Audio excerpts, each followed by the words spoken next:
Welcome back बाजीगर्स। जैसा कि आप अब तक जान चुके हैं कि पोकर एक लगातार बदलने वाली सिचुएशंस का खेल है। हर नए कार्ड के साथ एक सरप्राइज मिलने का चांस होता है। समझने की बात यह है कि एक पोकर हैंड का इंप्रूव होने का चांस उसकी करंट हैंड स्ट्रेंथ जितना ही इंपॉर्टेंट होता है। आज हम ये सीखेंगे एक ड्राइंग पोकर हैंड किस तरह से इंप्रूव किया जा सकता है। ड्राइंग हैंड्स पोकर में उन हैंड्स को कहा जाता है जिनकी चाहे अभी कुछ खास वैल्यू नहीं है, पर आगे जाकर पांचों कम्युनिटी कार्ड्स देखने के बाद जिन हैंड्स की एक स्ट्रॉन्ग हैंड बनाने की संभावना है। आज हम टेक्सास होल्डम में पॉसिबल सारे ड्रॉज के बारे में सीखने वाले हैं। यहां अपनी बात को आसानी से समझाने के लिए अभी हम सिर्फ फ्लॉप के पॉसिबल ड्रॉज के बारे में बात करेंगे। तो हम ये मानकर चल रहे हैं कि टर्न और रिवर कार्ड्स दोनों अभी तक नहीं खुले हैं। यहां मैं आपको आउट्स के बारे में बताना चाहूंगा। आउट्स वो कार्ड्स होते हैं जो आपके ड्रॉज को पूरा करके आपके हैंड को स्ट्रॉन्ग बनाते हैं। इस चैप्टर में हम 3 तरह के ड्रॉज डिस्कस करने वाले हैं, जो कि हैं number 1 straight draws, number 2 flush draws और नंबर 3 कॉम्बिनेशन ड्रॉज। चलिए शुरुआत करते हैं स्ट्रेट ड्रॉज से। सभी स्ट्रेट ड्रॉज को 2 कैटेगरीज में डिवाइड किया जा सकता है। पहला ओपन एंडेड स्ट्रेट ड्रॉज या ओपन एंडर्स। ये वो स्ट्रेट ड्रॉज हैं जो अपने टॉप एंड और बॉटम एंड दोनों से स्ट्रेट बना सकते हैं, इसलिए इन्हें ओपन एंडेड कहा जाता है।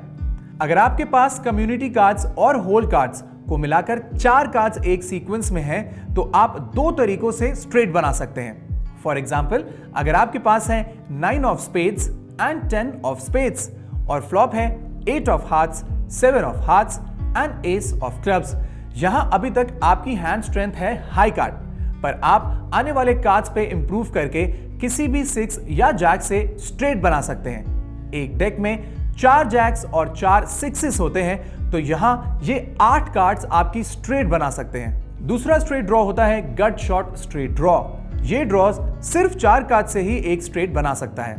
फॉर एग्जाम्पल, अगर आपके पास है 9 ऑफ क्लब्स, 10 ऑफ क्लब्स और बोर्ड पर आते हैं 3 of spades, 6 of hearts and 8 of diamonds, तो आपके पास एक गट शॉट स्ट्रेट ड्रॉ है, क्योंकि आप यहां सिर्फ 7 आने पर ही स्ट्रेट बना सकते हैं। एक डेक में 4 7s होते हैं, तो आप अपनी स्ट्रेट सिर्फ इन 4 में से एक कार्ड आने पर ही बना सकते हैं। अब बात करते हैं double gut shot straight drawers की, और इसे समझते हैं एक एग्जाम्पल के साथ।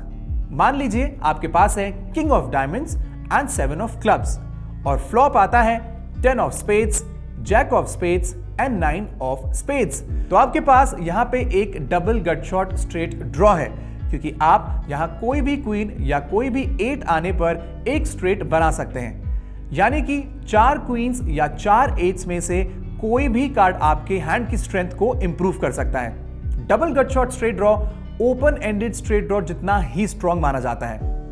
अब जानते हैं फ्लश ड्रॉज के बारे में।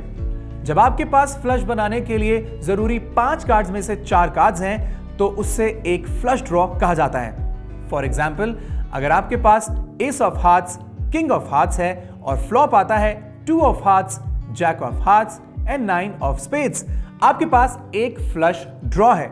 और अगर आपके पास ace of hearts, king of spades है और फ्लॉप आता है 2 of hearts, jack of hearts and 9 of hearts, तो भी आपके पास एक फ्लश ड्रॉ है, क्योंकि आपके पास फ्लश बनाने वाले 5 में से 4 कार्ड्स हैं।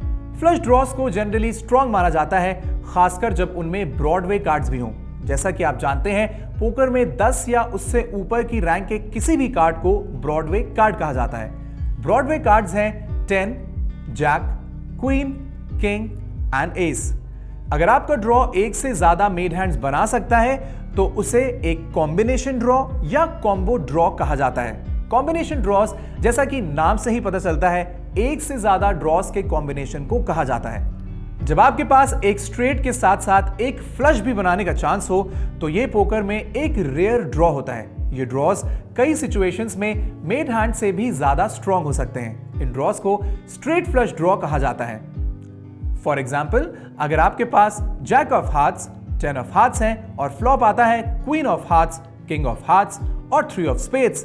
अब मान लेते हैं यहां आपके ओपोनेंट के पास किंग 10 है और वो किंग्स का पेयर बना चुका है, पर आप ये जान के हैरान हो जाएंगे कि अभी भी आपके जीतने के चांसेस मैथमेटिकली आपके ओपोनेंट से ज्यादा हैं, क्योंकि कोई भी हार्ट्स का कार्ड हमारा फ्लश बना देगा, कोई भी 9 या एस हमारा स्ट्रेट बना देगा, और अगर एस ऑफ हार्ट्स या 9 ऑफ हार्ट्स आता है तो हमारी स्ट्रेट फ्लश बन जाएगी।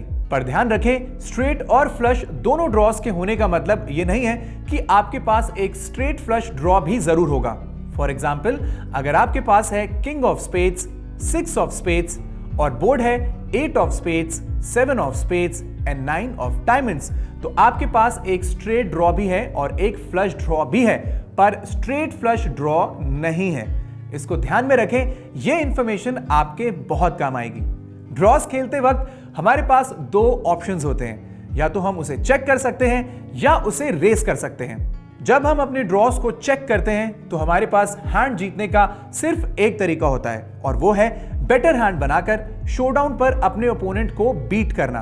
पर जब हम अपने ड्रॉस को रेस करते हैं तो हमारे पास हैंड जीतने के 2 तरीके हो जाते हैं। पहला तरीका है कि हम अपने ड्रॉ को कंप्लीट करने वाले कार्ड के आने पर स्ट्रॉन्गर कॉम्बिनेशन बना लेते हैं और अपने ओपोनेंट को हरा देते हैं, और दूसरा तरीका है कि हम अपनी रेस से ओपोनेंट के हैंड्स को फोल्ड भी करवा सकते हैं।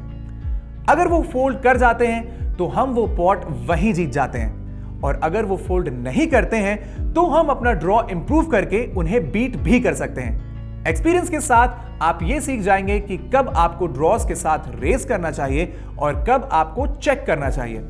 अभी के लिए आप ड्रॉज खेलते वक्त इस चैप्टर में बताई गाइडलाइंस को याद रखें। और इसी के साथ हम टेक्सास होल्डम के सबसे कॉमन ड्रॉज के बारे में सीख चुके हैं। हम उम्मीद करते हैं कि आपने आज कुछ नया सीखा होगा।